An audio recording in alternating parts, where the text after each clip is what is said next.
All right, I just want to share some observations about the new Turtles game with you. First of all, look at the proportions on April. Everything in this game is top heavy and weird, and I don't know what the deal with like the creepy Garfield eyelid, sexual deviant shit going on there is. Look at this intro. They tried to be like the original game, right?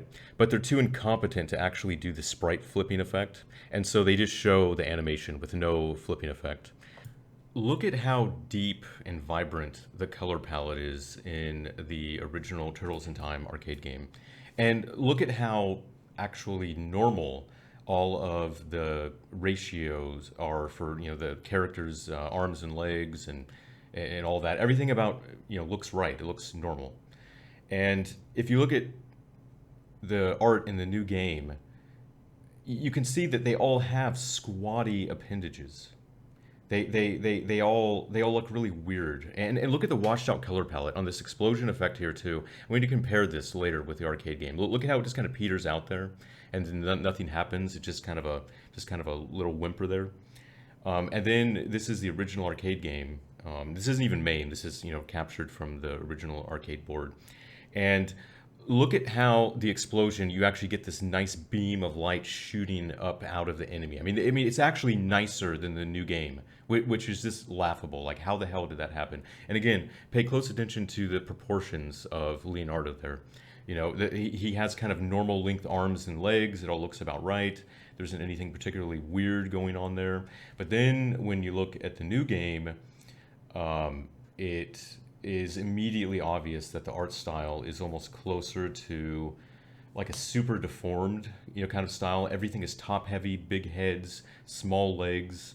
It looks really strange, and the color palette is almost reminiscent of an early Game Boy Advance game, where because the Game Boy Advance didn't have a backlight, they were afraid of everything being too dim, and so they just, blasted the fuck out of the palette. Look at those squatty little legs in Leonardo. I mean, this isn't Leonardo. This is fucking polio, man. I mean, so, for all the people that are saying, oh, this game has amazing art, it looks so great. Yeah, hi, it looks like the Turtles have fucking polio. Never tell me that the art in this game is good again. The art design is absolutely terrible. And I'm also, and again, look closely at the sprite. See how you can see that shimmering?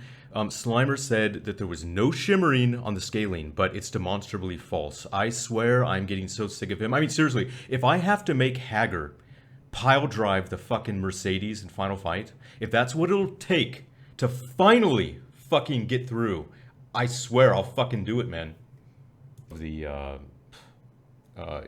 just artistic choices are actually kind of laughable compared to the original game. Look at how you get stuck on the diagonals when you're colliding with the world. Like basically, if you're holding up against a diagonal collider, your character just gets stuck. You can't move anymore. In a real game, you would actually, smoothly slide along the diagonal line up and down, as you were, colliding with it. But nope, as if this was like the first game these guys ever made. Like they're just fresh out of, high school. They don't know how to program collisions in beat 'em ups. It's actually shocking and disturbing. I can't believe these people actually get paid money to make games. It's just fucking embarrassing. I mean seriously, like you just get caught on the geometry. And there isn't a single reviewer on the fucking planet who's pointing this out. The game doesn't even have working collision detection, and nobody's pointing this out. Yeah, that's great. Good job, Digital Foundry. You guys are really a bastion of fucking information. Here's a real fighting, real beat 'em up. Notice how Cody just kind of, smoothly moves along the diagonal, when he collides with it. Wow. The screen can be flooded with dozens of sprites at once without any flicker or glitching. This isn't a scanline render, of course, but it's worth mentioning here. Okay, he's acting like it's impressive that games this simple are running at 60 hertz, and it isn't impressive at all. And look at what he says about the Switch version. When playing the game with multiple players, the frame rate often falls short of the 60 frames per second target. It's especially bad once you get up to 5 or 6 simultaneous players all setting off special moves. It really tanks the performance, as you can see. Now, it doesn't necessarily ruin the experience, but it is rather jarring and detracts from the fluidity you expect from a pixel art game like this. At least there's no flicker, I suppose. Okay, I really want to harp on this because everybody's giving this game a pass technically, even though this is insanely incompetent. Like, people do not realize how fast computers are, even a Switch. So let me put this in perspective for people that don't really understand anything about technology.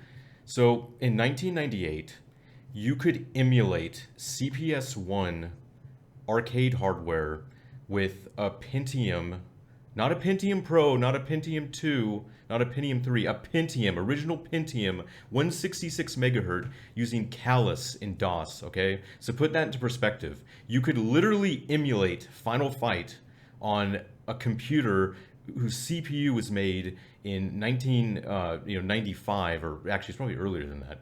But the point is, a Switch is a supercomputer by comparison, okay? Um, it is absolutely insane that what you're seeing on the screen cannot always run at 60 hertz on a Switch. It is stunningly incompetent. I have no idea how the game can possibly run that slowly. It's absolutely insane. And there's this whole notion of like, oh my god, characters are doing super moves on a screen and the screen is shaking, so it must be slow. Yeah, actually, there's no difference between super moves and anything else in the game. It's just other graphics. It's just other frames of animation. There's nothing special about it at all. It isn't intensive. That's insane. This is pathetic. This game is technically incompetent. This is as close to a dream game as you could get if you're a fan of those original Konami brawlers.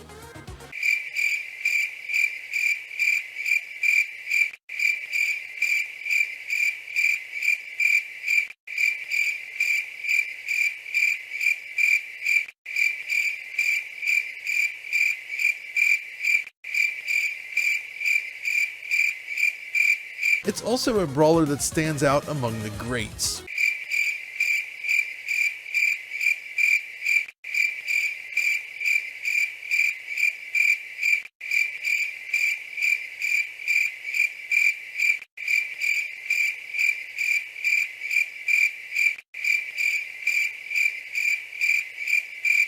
The open manhole covers you can fall into, complete with corresponding speech bubbles. So Slimer's such an idiot. He didn't realize that his own footage demonstrated how shitty the art in the new game is. In the original game, you can actually see the turtles crawl out of the sewer, and in the new one, they didn't even do an animation for that, and so they just awkwardly just materialize outside of the sewer. Oh yeah, that's great. Really nice animation there, guys. This is really, AAA gaming, really impressive stuff. Oh wow, that's awesome. We just fucking appear with no animations. Yeah, that's really great attention to detail. This is definitely a passion project and not some piece of shit shovelware. Okay, and to top everything off here, you're not even gonna believe this, but you can't control more than one character with a single keyboard. Meaning that the fucking arcade beat 'em up that is supposedly a passion project won't even work with most arcade keyboard encoders.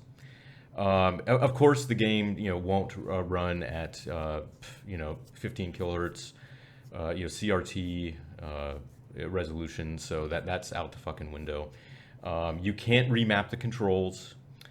It's a complete clusterfuck. It's just like I said, this is just one of the most insanely technically incompetent things. It's stunning, really. I mean, and like I said, everybody's this game's fucking great. Okay, the funny thing is, to end this, I'm just going to point out that I don't even really hate this game. It's no raging justice. I mean, it's actually kind of playable. I mean, it's mediocre, but it's not completely unplayable. It's really just more. I'm sick of the technical incompetence. I'm sick of these games just being so unambitious and uncreative. I mean, this game doesn't try to do a single new thing. It's just so fucking dull.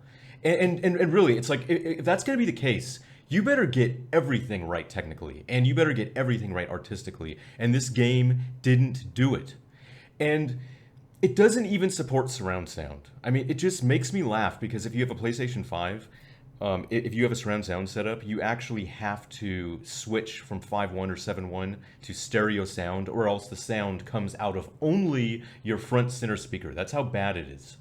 And the mixing is just so atrocious. Like on my computer, when the turtles were on the right side of the screen, or the left side of the screen, the sounds were all coming out of my front right speaker. They didn't even have like basic stereo panning. I mean, it's just fucking insane. I mean, so to the people that worked on the sound for this game, let me give you a little crash course on audio and video games. So there are these things called sound channels, and there's left sound channel, right sound channel, things like that. A front center channel, rear channels, all that kind of stuff. So when an object in your game is on the left side of the screen, it should come out of what we call the left. And when an object in your game is on the right side of the screen, it should come out of what we call the right. Now, it's about to get complicated, and I know that you program video games for a living, so you're not very bright, but there's this other third concept. If there's an object in your game and it's in the center of the screen, it should come out of the front center speaker and the rear center speaker. So see, you have left, right. Okay, you got that left, right, and then center. So maybe next time you can actually try to get that right, because it's fucking laughable that games are shipping in June 2022 that are actually making people change their fucking sound settings in their console configuration. It's just really fucking bad, man. I mean, like I said, this isn't the worst game ever made or anything. It's fine just to play through once. It's just brainless beat 'em up. But will you please just stop pretending that this is the best thing since sliced bread? It's not that good, man. These guys really need to get their crap together. Oh yeah, and fuck you, Slimer. You're a fucking idiot.